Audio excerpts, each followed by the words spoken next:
what time it is. Welcome back to Sports Hop. I'm in the building. I got my main man Solomon in the building. It's on and popping. It is all the way official. Buenos dias, mi gente. Bonjour, le monde. Como allez-vous? I'm fired up. We got week 3 of the NFL upon us. We got college football popping. Shout out to Colorado, still making miracles up there in Boulder. Dion, keep grooving and moving, man. You know what it is. But I'm going to talk about the NFL on today's show. We got a lot to cover, so I'm going to dive right in.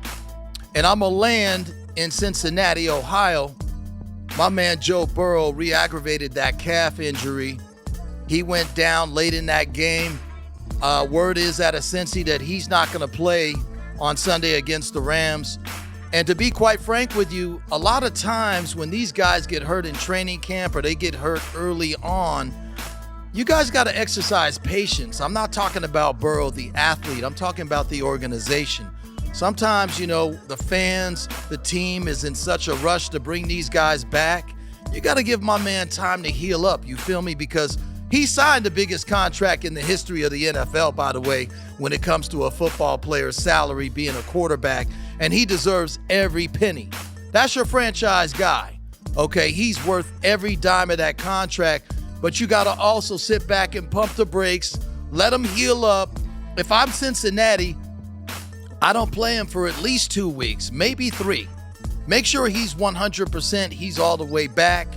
That team is already in trouble. They came out the gate 0-2. They had a tough loss against the Ravens the other day. So Cincinnati's in trouble, but I'll keep it real. Your franchise quarterback is far more important than one season. So if you go down 0-5 or 1-6 or 2-7, I'm not saying the season is over, but maybe it will be time at that time to look into next year, get him healthy, sit him down, make sure that he's completely ready to come back. So I wish you a speedy recovery. A calf injury is no joke. When you re-aggravate a calf strain, those things take forever to heal. I've had the injury before, so trust me, I know what time it is. But what I want to do is also recognize that Joe Burrow, you're a beast. You're one of the greatest to ever play in the game in such an early time.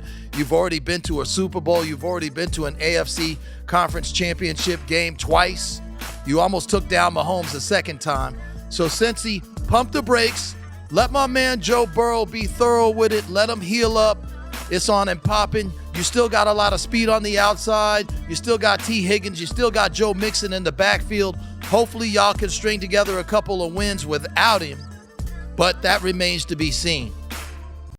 We're going to move further east and go to New York, the Big Apple, and my man Aaron Rodgers, who went down just 4 games into his Jet career. He tore his Achilles tendon. Everybody already knows the cat's out of the bag, but I wish him a speedy recovery. He's 39 years old. Father Time is undefeated, right? But I believe Aaron Rodgers has the will to win, and I believe that he can come back stronger than ever. Shout out to the Jets. Shout out to their coaching staff. We wish you nothing but love and a speedy recovery, Aaron. I know you can get it done. Word is that he went with a surgeon that has some new technological advancements when it comes to that particular procedure, and there's talks that he may potentially be able to come back and play in January if the Jets season is still worthy of that. I don't believe it will be, especially when you got Zach Wilson backing up Aaron Rodgers, because it's a grease fire in New York with him under center. I hate to say it, but I got to keep it 100, right? Because that's what we do on this show. Zach Wilson, I know you're young. I know you're still learning, but you are just a hot mess out there on the field. You're turning the ball over. You are definitely making way too many mistakes. You're not even giving your own defense time to get on the sideline and recuperate and recover from basically stopping the other team's opposing offense. So the Jets are in trouble. They currently are 1-1. He got it done on opening night and came in and rallied the Jets for a win against Buffalo. He did do some things that, are worthy to be praised. But overall, he's making way too many mistakes. I think if you're the Jets organization, you got to look at all these other quarterbacks out here, man. What about Jameis Winston? Okay, he's not playing right now. He'll do much better than Zach Wilson. Okay, you got Winston versus Wilson. Don't get it twisted. Bring Jameis Winston in. He's got some experience. He can sling the rock. He will throw the football. He can get some more plays happening on that Jets offense because right now, those engines are shut down. They ain't even left the runway. That's how bad it is in New York. Moving on. We're not moving on from the Big Apple, but we're moving on to a different team. The New York Giants and Saquon Barkley. He accounts for 40% of that offense in New York for the Giants. He went down with that ankle injury recently against the Arizona Cardinals, where the Giants actually rallied from a 21-0 deficit and came back in the desert. Daniel Jones made that happen. Barkley, before he went down, made that happen. And they rallied back and they won that game at the end of regulation. Shout out to them on an epic comeback. But the Giants are in trouble. They couldn't do anything the other night in San Francisco in the Bay Area. The Giants were just miserable on offense. They only put up 12 points. Obviously, without Saquon, you can see why he accounts for 40% of that offense because Daniel Jones and those boys are not moving the football. It's not the same. They're missing a key component of that offense in the backfield. So I think it's a wrap for the Giants, to be honest with you. I mean, they're only 1-1, right? But I don't think that they're going to get it done this year without Saquon Barkley. They're going to be lucky to maybe sneak out and win 5 or 6 games. Maybe, if that. Because without Barkley, you just don't have anything happening in that Giants backfield. The offense is struggling. The offensive line is struggling. Things are a mess on both sides of the Big Apple, okay? That apple is getting rotten real quick in New York. Hopefully some things can change. Dallas, Texas. My man Trevon Diggs. I love your game. I love your passion. I love your swag. One of the top cornerbacks in the league. Went down with a torn ACL injury. That happened a few days ago. Prayers and thoughts go to you, Trevon Diggs. We wish you a speedy recovery. I know you're going to come back stronger than ever. But that is a major blow to the Dallas defense. They still will remain dominant as long as you got Micah Parsons healthy. You got a lot of those other boys down there doing their thing. They're still going to remain relevant, right?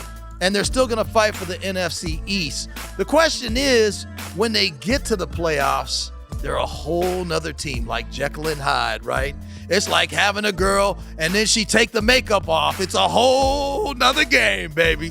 So we need y'all to leave the makeup on, Dallas, going into the postseason. Don't take it off, please. We don't want to see that again, Dak. So you know what time it is, and you heard it here first. We keep it 100 on this show. This is what we do, you feel me? Now, with all that being said, all of you guys that are injured that went down, please heal up soon. Get well soon, all right? That's from your boy Mac B, you feel me? And Sports Hot Media. We're going to pivot to Denver and Miami, and I'm going to talk about Russell Wilson and the Denver Broncos. And everybody's been on Russ this year. Heavy criticism, everybody chirping, but guess what? I got news for you. Russ has thrown for almost 500 yards. He's got 5 touchdowns. He's a much better quarterback under the guidance of Sean Payton this year in Denver than he was last year, okay? It's like night and day. Now, he does have some issues in the second half where he doesn't show up. He's not as dominant of a player. You know, we need 4 full quarters from you, Russ.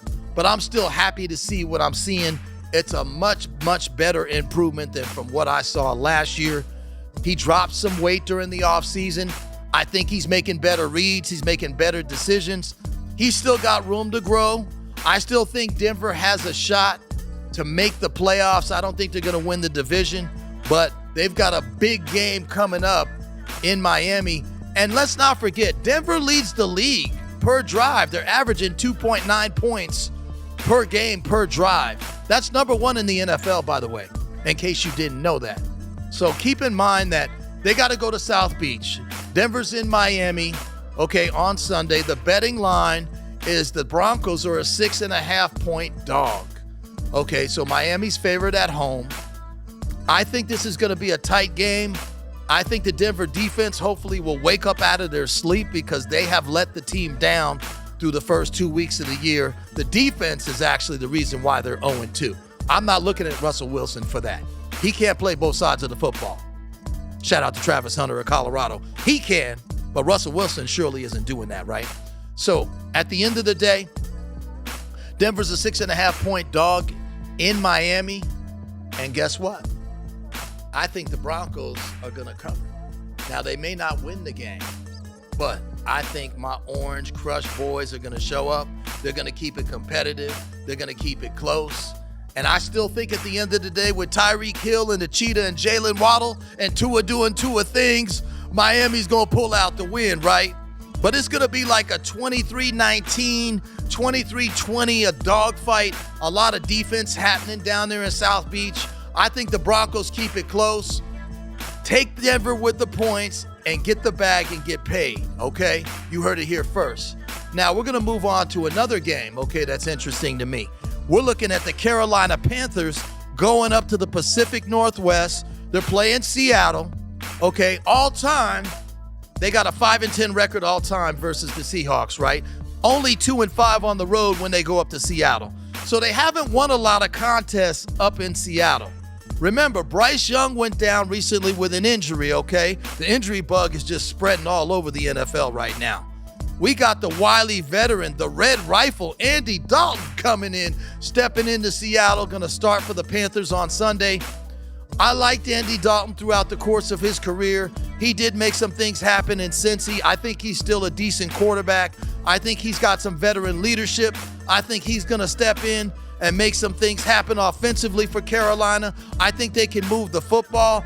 I still think it's going to be a low-scoring, one of them slugfest kind of games that Seattle's always known to produce. The betting line on Sunday is the Panthers are at 5.5. They're 5.5-point underdogs, right? Guess what? Seattle's going to win the football game. But guess what? Carolina's going to cover that line, you feel me? So take the Panthers at 5.5. If you smart and you trying to get paid and get that lettuce like your boy, take the Panthers at 5.5 on Sunday. I think they cover that spread. I think it's a low-scoring game. The weather may play a role in that. I haven't looked at the forecast, but check this out. I think at the end of the day, Seattle gets it done. Geno Smith and those boys, Pete Carroll, you're going to get it done. You're going to go to 2-1, right? But I'm thinking like 20-17, 20-18. It's going to be real tight. Seattle wins it late, maybe with a field goal at the end. Take the Panthers with the points and get paid, but Seattle will win the football game. Now, our last game that I'm going to pick, and this one has been whetting my appetite all week long. The Pittsburgh Steelers coming to Vegas, baby, to play the Raiders. Okay, we got an old-fashioned AFC matchup, and it's going to be a dogfight up there in Vegas. I'm going to tell you right now. All time, the Steelers are only 5-11 on the road versus the Raiders. I think this is going to be an interesting matchup, okay, because you've got Garoppolo up in Sin City. He can definitely make it happen, right? He's got a 72% winning percentage all time when he starts. So when he's healthy and he's on the field, Garoppolo typically is a winner. I think that this game is going to be tight. I think it's going to come down to the fourth quarter. And I think in the end, the Raiders will win the football game. They're going to get it done. But I also believe the Steelers are going to show up with Mike Tomlin, okay? And Pickett's going to do his thing. He's still young, but he shows some flashes of brilliance every now and then.